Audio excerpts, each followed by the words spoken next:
পঞ্চম শ্রেণীর ছাত্রছাত্রীরা, আজ আমরা দেখো ঐকিক শব্দের অর্থ খুঁজি, অর্থাৎ ঐকিক নিয়মের অঙ্ক এখান থেকে শেখা শুরু করব। তোমাদের পঞ্চম শ্রেণীতে ঐকিক নিয়মের কিন্তু অনেক অঙ্ক আছে, সেই জন্য ঐকিক নিয়মটা আমাদেরকে খুব ভালো করে বুঝতে হবে, ঠিক আছে? সেই জন্য তোমরা আমার ভিডিওর প্রত্যেকটা কথা খুব মনোযোগ সহকারে শুনবে। দেখো, প্রথমে কি বলেছে, অমল স্কুলে যাওয়ার সময় দেখলো যে তার বাংলা ও ইতিহাসের জন্য দুটো একই রকমের খাতা দরকার। তাই সে দুটো খাতা কিনতে দোকানে গেল। দোকানি তার থেকে 10 টাকা চাইল।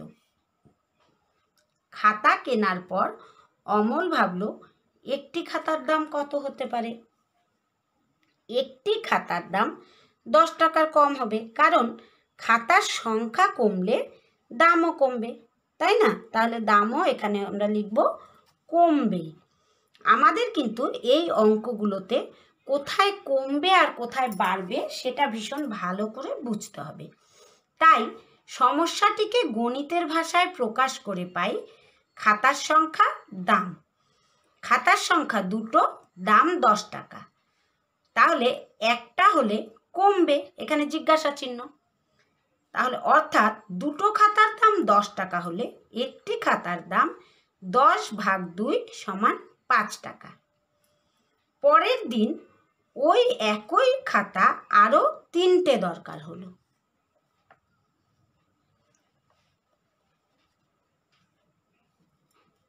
তাহলে 3টে খাতার দাম নিশ্চয়ই 5 টাকার বেশি হবে, কারণ খাতার সংখ্যা বাড়লে দামও কি হবে? বাড়বে। তাহলে এখানে আমরা লিখব বাড়বে। তাই 3টে খাতার দাম হবে 3 × 5। কেন? কারণ আমরা দুটো খাতা 10 টাকায় কিনেছিলাম, তারপরে একটি খাতার দাম বের করে নিয়েছিলাম যে 5 টাকা। তাহলে 3টে খাতার দাম কি? 3 × 5 কত হবে? 15 টাকা। তাহলে গণিতের ভাষায় সমস্যাটি পেলাম খাতার সংখ্যা, দাম। একটি খাতা 5 টাকা, 3টি খাতা প্রশ্নচিহ্ন। অর্থাৎ একটি খাতার দাম 5 টাকা হলে 3টি খাতার দাম 3 টাকা গুণ 5 × 3 15 টাকা।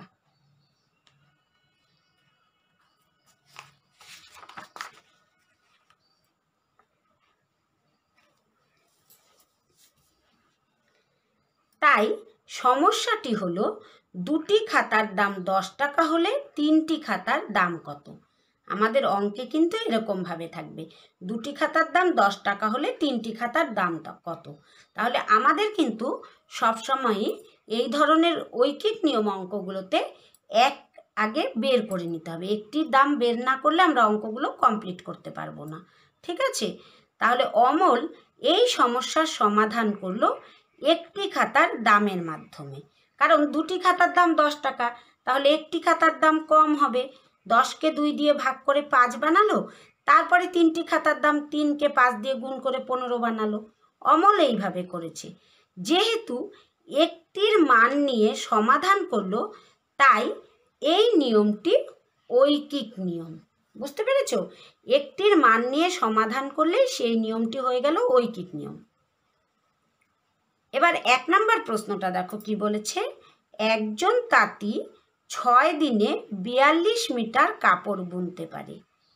একদিনে কত মিটার কাপড় বুনবে?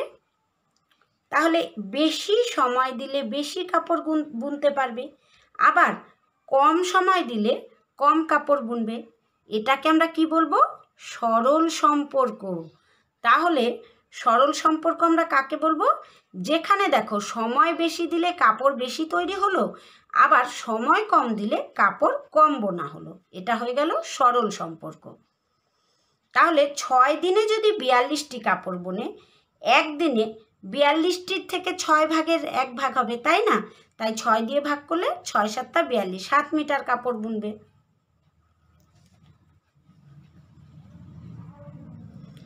তাই ওই তাঁতি 6 দিনে 42 মিটার কাপড় বুনলো। 3 দিনে কত মিটার কাপড় বুনবে? এখানে সময়ের পরিমাণের সঙ্গে কাপড়ের পরিমাণের সম্পর্ক ও কি সম্পর্ক হয়ে গেল বলো? সরল সম্পর্ক।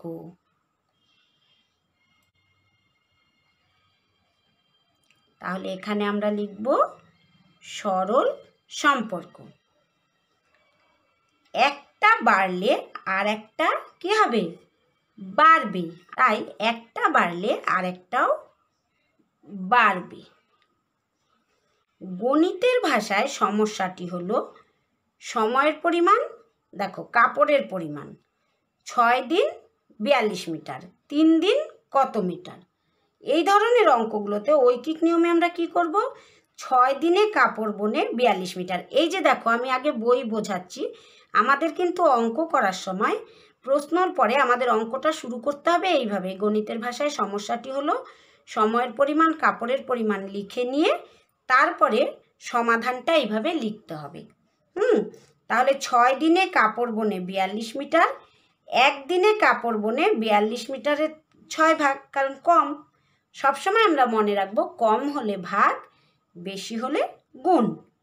তাহলে 6 দিনে কমবে কাপড়, সেই জন্য এখানে 6 দিয়ে ভাগ করলে 6 7 42, এখানে 7 মিটার হয়ে গেল।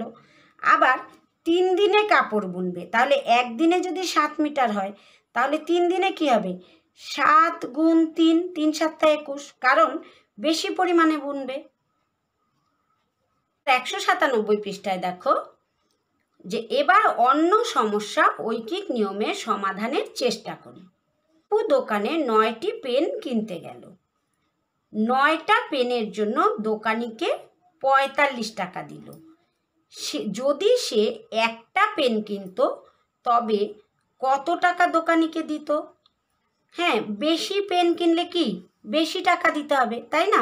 বেশি পরিমাণে টাকা লাগবে। এই জিনিসগুলো খুব ভালো করে বুঝবো। বেশি পেন কিনলে বেশি পরিমাণে টাকা লাগবে। তাই পেনের সংখ্যার সঙ্গে পেনের দামের সম্পর্ক কি হলো? সরল সম্পর্ক। তাই একটা পেনের দাম 45 টাকার 9 ভাগ হবে, তাই না? 9 দিয়ে ভাগ হবে। তাহলে গণিতের ভাষায় সমস্যাটি আমরা কি লিখব? লিখব 9টি পেনের সংখ্যা, দাম হলো 45। তাহলে একটি পেনের সংখ্যায় দাম কত? তাহলে 9টি পেনের জন্য আমাদের লাগবে, দীপুর কত লাগবে? 45 টাকা।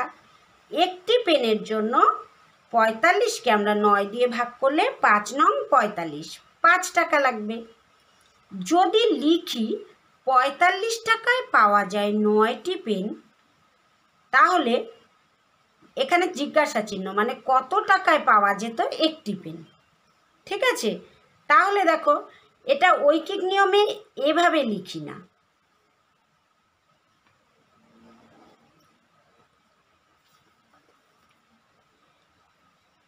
দীপু যদি একই পেন আরও 6টি কিনত তবে সে দোকানিকে কত টাকা দিত? সমস্যাটি হলো, দেখো 9টা পেনের দাম যদি 45 টাকা হয় তাহলে 6টা পেনের দাম কত?